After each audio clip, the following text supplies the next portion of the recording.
Hi friends, do you want to customize your smartwatch based on the source code level?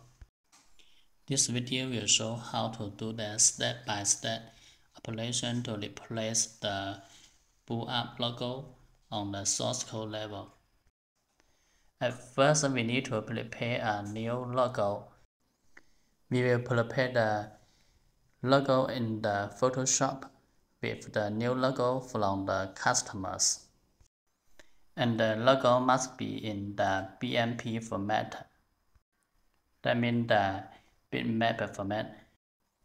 Then I will store this new logo map into the computer.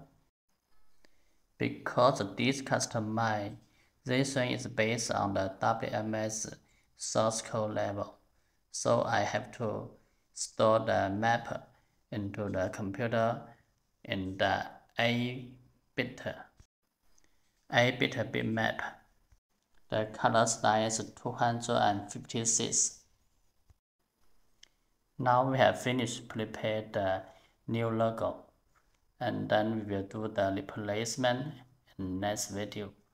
So follow us to see how to put the new logo in the smartwatch in next video.